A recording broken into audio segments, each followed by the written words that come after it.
एक जंगल में एक विशाल पेड़ पर एक पीकू चिड़िया अपने बच्चों के साथ रहती थी। वह दिल की अच्छी थी लेकिन थोड़ी सी आलसी थी।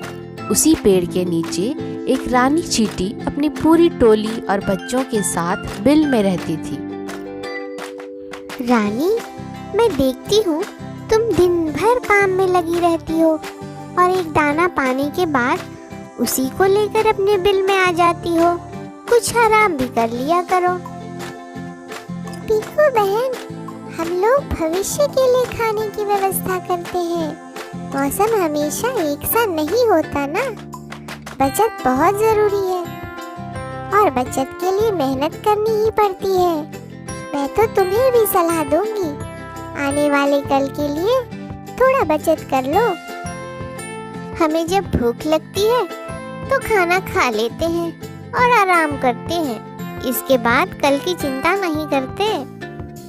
पीकू बहन, मान लो कल मौसम बिगड़ गया और तुम खाना की व्यवस्था के लिए बाहर नहीं जा सकी, तो क्या होगा? हम पंछी हैं, जरा भी मौका मिला तो हम व्यवस्था कर ही लेते हैं। समय बीतता गया। गर्मी के मौसम के बाद बरसात का मौसम आने वाला था। आकाश में बादल उमड़ने लगे। रानी चींटी ने पहले से ही अपनी खाने की व्यवस्था शुरू कर दी थी। वे लगातार बाहर से अपना खाना लाकर इकट्ठा कर रही थी। पीकू अपने बच्चों और एक पड़ोसी नानू कौवा के साथ बैठी थी। नानू भैया, ये रानी भी हमेशा परेशान रहती है, खुद भी आराम नहीं करती और दूसरी चींटियों को भी हमेशा काम पे लगाई रखती है। अरे जरा से बादल क्या दिखे, ये सब तो चिंता में डूब गई। अभी 2-4 दिन बादल इकट्ठे होंगे, उसके बाद शायद ही बरसात हो सकती है। इस बीच लंबा समय है। रानी ने उन दोनों की बातें सुन ली और रुक गई। पीकू बहन, मौसम का कोई भरोसा नहीं होता। समय रहते अपनी तैयारी पूरी कर ली जाए तो इसमें बुराई ही क्या है। मैं तो कहती हूँ तुम भी अपनी खाने की व्यवस्था कर ही लो। हाँ, 1-2 दिन बाद इसके बारे में सोचूंगी। अभी 2 दिन पूरा आराम करने का इरादा है। इस तरह पीकू और नानू ने रानी की बातों को टाल दिया और कोई भी बचत नहीं की। दूसरे दिन सवेरे ही बादल गरजने लगे और देखते ही देखते बारिश शुरू हो गई। पीकू चिड़िया ने मौसम के बारे में ऐसी आशा नहीं की थी। अब वह बाहर भी नहीं जा सकती थी। तेज बरसात में खाने की व्यवस्था करना नामुमकिन सा था। बारिश होती गई। ये बरसात तो रुकने का नाम ही नहीं ले रही। मैं तो भूख सह लूंगी, लेकिन मेरे बच्चों का क्या होगा? रानी ठीक ही कह रही थी, लेकिन आलस के कारण मैंने उसकी बात ही नहीं मानी। कुछ देर बाद पीकू चिड़िया ने देखा कि चींटियों की एक लंबी कतार पेड़ के ऊपर चढ़ रही है। सभी चींटियां दाने लेकर पीकू के घोंसले तक पहुंच गई। सबसे आगे रानी चींटी थी। पीकू और उसके बच्चे देखते ही रह गए। पीकू बहन, बच्चों को खिलाओ और तुम भी खा लो। आगे के लिए भी हमने व्यवस्था कर दी है। समय मिलते ही बचत की व्यवस्था कर देना। हाँ रानी बहन, तुमने सही कहा था। हमें खाने की बचत कर लेनी चाहिए थी। आलस के कारण मेरे पास कुछ भी नहीं रहा।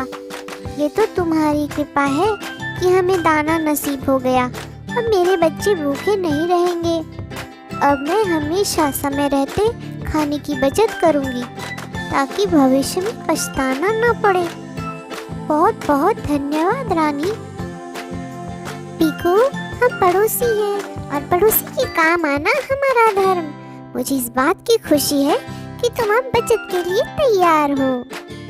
पीकू को रानी चींटी की बातें बहुत अच्छी लगी और उस दिन से दोनों पक्की सहेलियां बन गईं।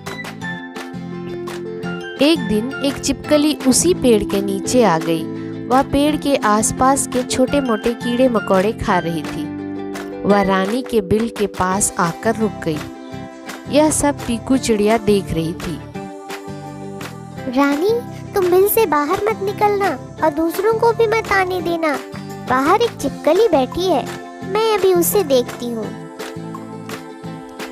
हे छिपकली, लगता है तुम रास्ता भूल गई। चुपचाप यहाँ से चला जा, वरना सीधे ऊपर जाओगे। वहाँ मेरी सहेली अपनी टोली के साथ रहती है, उन्हें परेशान मत कर। मैं तो यहाँ घूमने टहलने आई थी, कुछ देर बाद चली जाऊंगी। जोरों की भूख लगी है, पहले भूख मिटाऊंगी।